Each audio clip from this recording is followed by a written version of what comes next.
আল্লাহ তাআলা রব্বুল আলামিন সূরা আনকাবুতের ৪৫ নম্বর আয়াতে আরো বলেন, ওয়া আকিমিস সালাহ, নামাজকে তোমরা প্রতিষ্ঠিত করো। ইন্নাস সালাতা তানহা আনিল ফাহশাই ওয়াল মুনকার, নিশ্চয় নামাজ বান্দাকে অশ্লীল অপছন্দনীয় কাজ থেকে বান্দাকে নামাজ বিরত রাখবে। বান্দা যখন নামাজ আদায় করবে, বান্দাকে ওই নামাজটা অশ্লীল এবং অপছন্দনীয় কাজ থেকে বিরত রাখবে।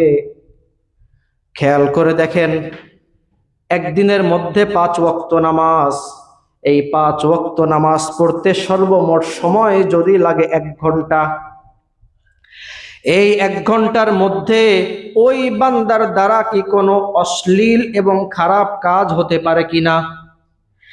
এই 1 ঘন্টার মধ্যে ওই বান্দা কোনো অশ্লীল কাজ করবে না।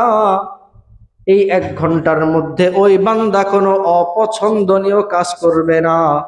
যখন ওই বান্দার মধ্যে নামাজের নূর চলে আসবে, তখন ওই বান্দার মধ্য থেকে আস্তে আস্তে অন্যান্য খারাপ কাজও শেষ হয়ে যাবে। সেই বান্দা চিন্তা করবে, আমি তো ফজরের নামাজ পড়লাম, এখন বাজে 8টা, ফজরের নামাজ পড়ছি, আমার দ্বারা কিন্তু এই কাজটা শোভা পায় না, কারণ আমি নামাজ আদায় করছি।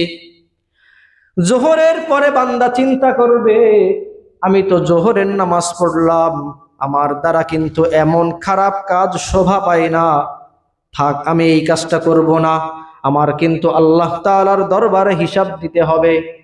আসরের পরে যখন বন্ধু বান্ধবের সাথে আড্ডা দেয়, বান্দা তখন চিন্তা করবে, মাত্র তো আসর পড়ে বের হলাম, না না না, আমার দ্বারা যেন কোনো খারাপ কাজ না হয়। বান্দা এইভাবে আস্তে আস্তে চিন্তা করবে।